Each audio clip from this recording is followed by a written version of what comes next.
My dear brothers and sisters, Meus queridos irmãos e irmãs, o propósito de minha mensagem é honrar e comemorar o que o Senhor fez e está fazendo para servir aos pobres e aos necessitados que estão entre seus filhos na terra. Ele ama seus filhos necessitados e também aqueles que querem ajudar. E Ele criou meios de abençoar tanto os que necessitam de ajuda, quanto os que a oferecem. Nosso Pai Celestial ouve as orações de seus filhos do mundo inteiro que rogam pedindo alimento, roupas para cobrir o corpo e a dignidade que advém da capacidade de se sustentarem. Esses pedidos chegam até Ele desde que Ele colocou o homem e a mulher na terra. Vocês ficam sabendo dessas necessidades no lugar onde moram e no mundo inteiro. Seu coração fica muitas vezes tocado por um sentimento de compaixão. Quando encontram alguém com dificuldade para conseguir emprego, sentem o desejo de ajudar. Sentem isso quando vão à casa de uma viúva e percebem que ela não tem comida. Sentem isso quando veem fotografias de crianças chorando junto às ruínas de sua casa destruída por um terremoto ou pelo fogo. Como o Senhor ouve o choro dessas pessoas e sente a profunda compaixão que vocês têm por elas desde o princípio dos tempos, Ele proveu meios para que seus discípulos possam ajudar.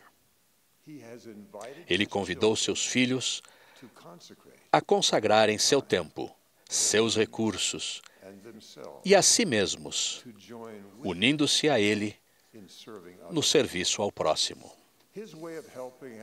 Sua maneira de ajudar, às vezes, foi chamada de viver a lei da consagração. Em outra época, a maneira dele se chamava Ordem Unida. Em nossa época, ela se chama Programa de Bem-Estar da Igreja. Os nomes e detalhes de operação mudam para condizer com as necessidades e condições das pessoas. Mas a maneira do Senhor de ajudar os que passam necessidades materiais sempre requer pessoas que, por amor, consagraram a si mesmas e as coisas que possuem a Deus e sua obra. Ele convidou-nos e ordenou-nos a participar de seu trabalho de ajudar os necessitados. Assumimos o convênio de fazer isso nas águas do batismo e nos templos sagrados de Deus. Renovamos esse convênio aos domingos, quando tomamos o sacramento. Meu objetivo hoje é descrever algumas oportunidades que Ele nos proveu para ajudar pessoas necessitadas. Não posso mencionar todas no pouco tempo que temos, mas minha esperança é renovar e fortalecer seu compromisso de agir. Há um hino sobre o convite do Senhor para essa obra, que tenho cantado desde menino. Em minha infância, prestei mais atenção na alegre melodia do que no poder da letra.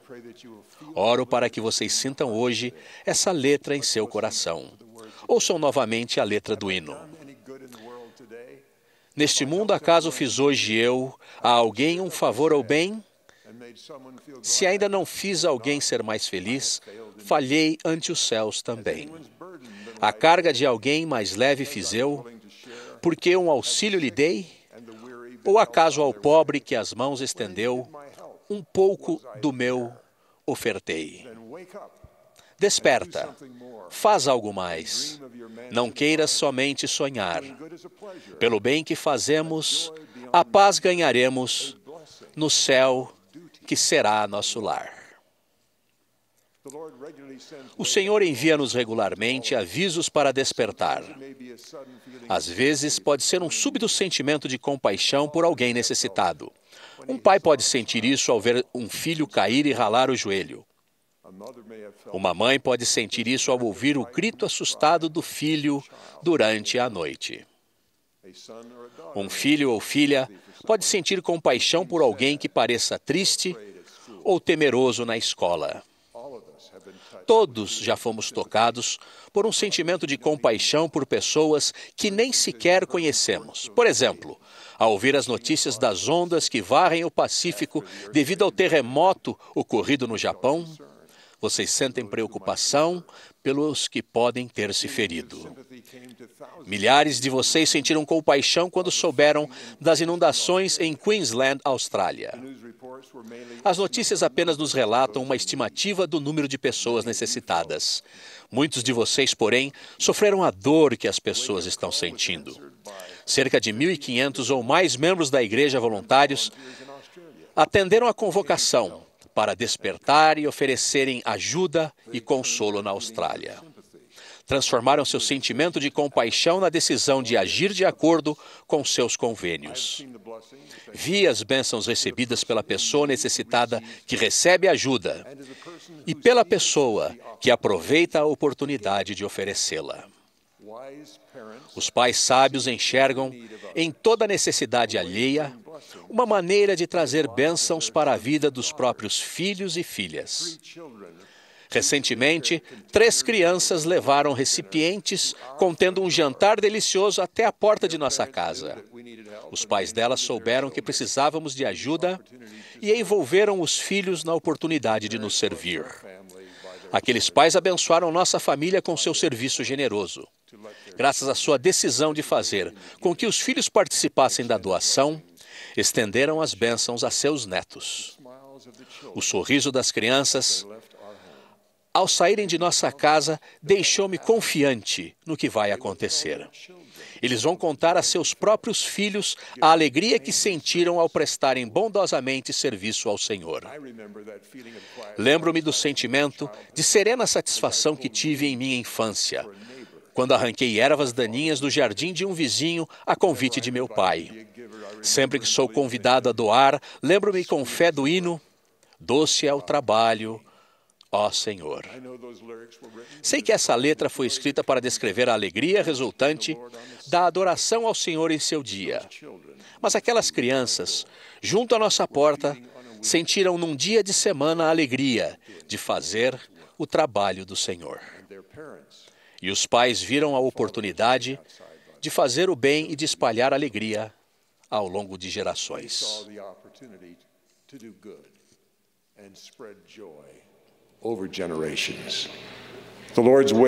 A maneira do Senhor de cuidar dos necessitados proporciona outra oportunidade para os pais abençoarem os filhos.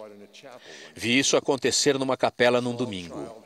Um menininho entregou ao bispo um envelope com a doação de sua família, assim que o bispo entrou na capela antes da reunião sacramental. Eu conhecia a família e o menino. A família soubera que alguém da ala estava necessitado. O pai do menino disse algo assim para o filho, ao colocar uma oferta de jejum mais generosa do que a comum no envelope. Jejuamos e oramos hoje pelas pessoas necessitadas. Por favor, entregue esse envelope ao bispo por nós. Sei que ele vai usá-lo para ajudar os que passam necessidade maiores que as nossas.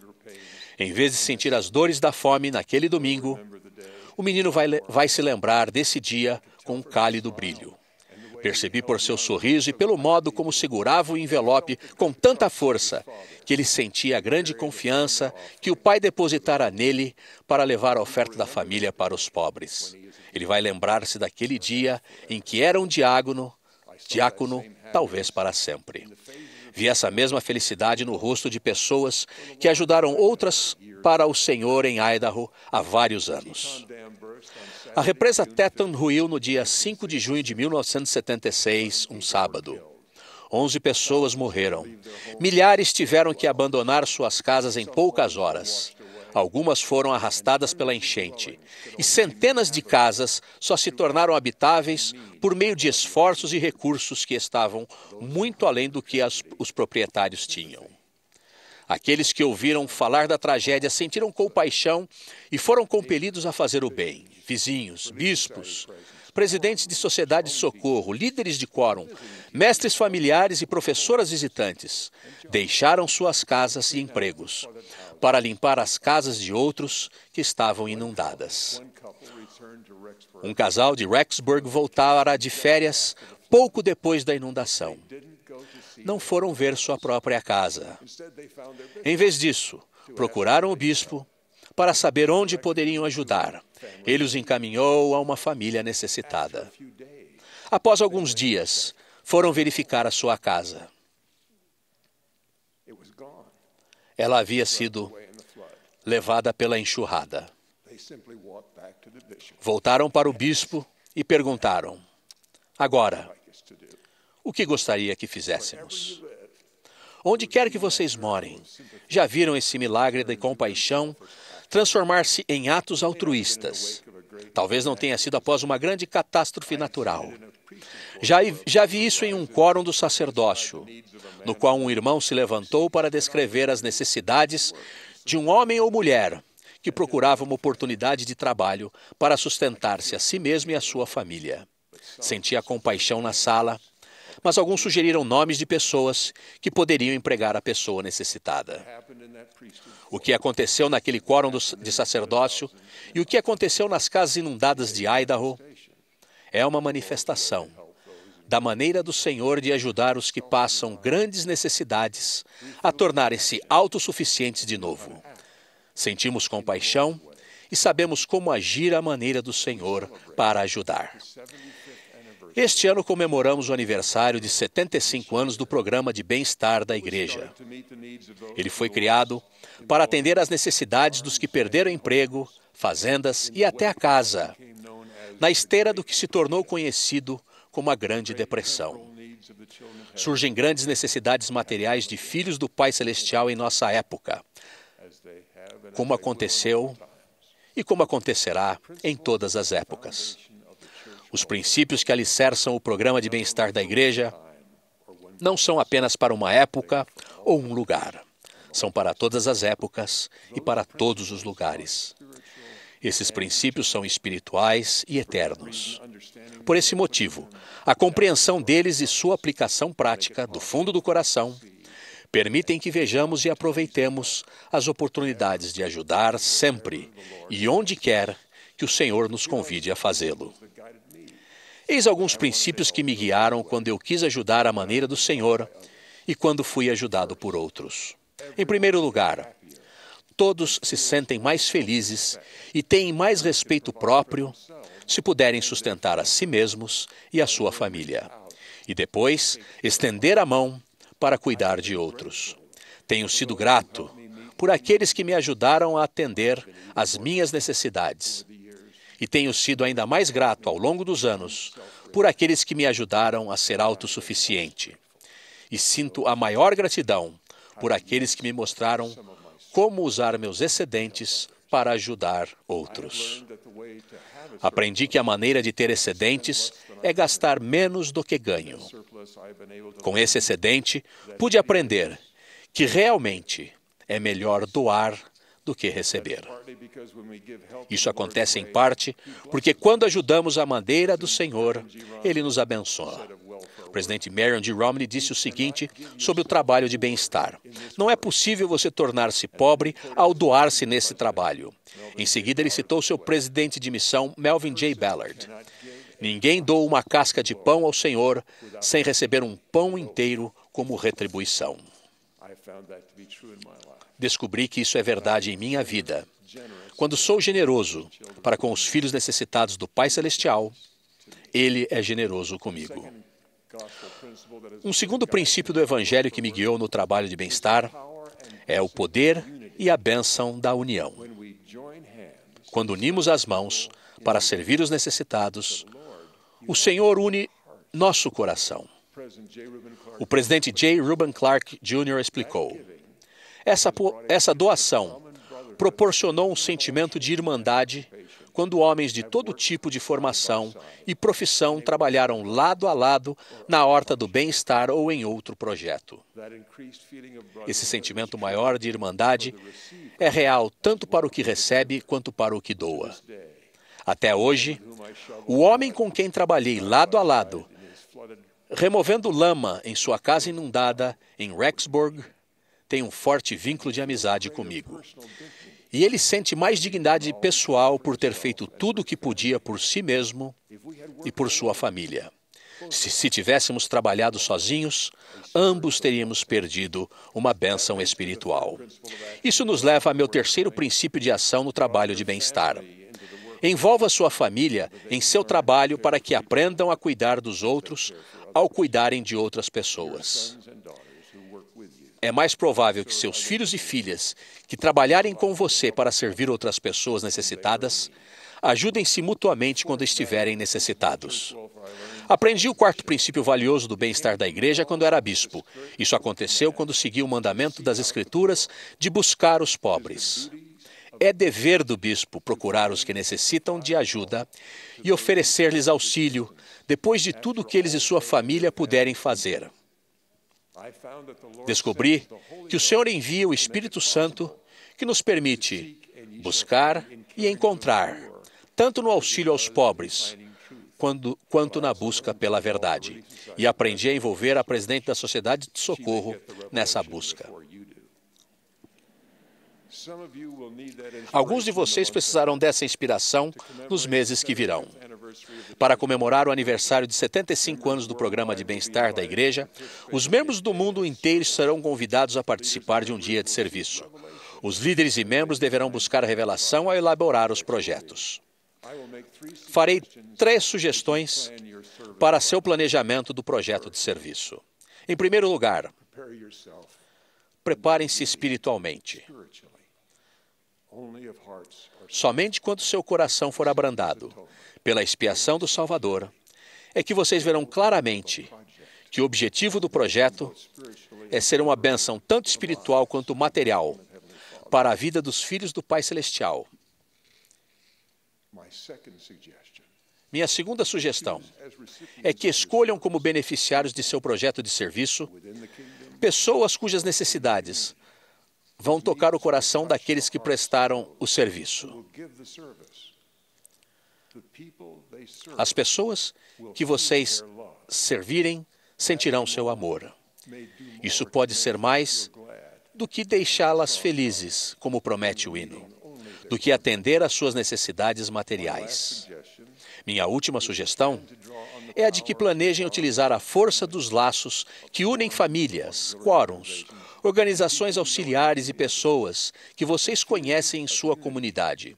O sentimento de união vai multiplicar os bons efeitos do serviço que vocês prestarem. E esse sentimento de união na família, na igreja e na comunidade vai crescer e tornar-se um legado duradouro, bem depois do término do projeto. Esta é minha oportunidade de dizer-lhes o quanto lhes sou grato. Pelo serviço amoroso que vocês ofereceram ao Senhor, recebi o agradecimento das pessoas que vocês ajudaram ao encontrar-me com elas. Vocês descobriram um meio de elevá-las ao ajudarem à maneira do Senhor. Vocês e outros humildes discípulos do Salvador prestaram serviços às pessoas e elas procuraram oferecer-me abundante gratidão como retribuição. Ouço a mesma gratidão ser expressa pelas pessoas que trabalharam com vocês. Lembro-me de estar certa vez ao lado do presidente Ezra Taft Benson. Estávamos conversando sobre o serviço na Igreja do Senhor. Ele surpreendeu-me com seu vigor juvenil ao dizer, agitando as mãos entusiasmado: "Adoro esse trabalho, é o trabalho." Agradeço ao Mestre pelo trabalho que vocês realizaram para servir os filhos de nosso Pai Celestial. Ele conhece vocês e vê seu empenho, diligência e sacrifício. Oro para que Ele lhes conceda a bênção de ver os frutos de seu trabalho na felicidade daqueles que vocês ajudaram para o Senhor. Sei que Deus o Pai vive e que Ele ouve nossas orações. Sei que Jesus é o Cristo. Vocês e aqueles que vocês servem podem ser purificados e fortalecidos ao servi-lo e ao guardar seus mandamentos. Vocês podem saber, como eu sei, pelo poder do Espírito Santo, que Joseph Smith foi o profeta de Deus para restaurar a igreja verdadeira e viva, que é esta. Testifico que o presidente Thomas S. Monson é o profeta vivo de Deus. Ele é um grande exemplo do que o Senhor fez: andar fazendo o bem. Oro para que aproveitemos nossas oportunidades de erguer as mãos que pendem e fortalecer os joelhos enfraquecidos. No sagrado nome de Jesus Cristo. Amém.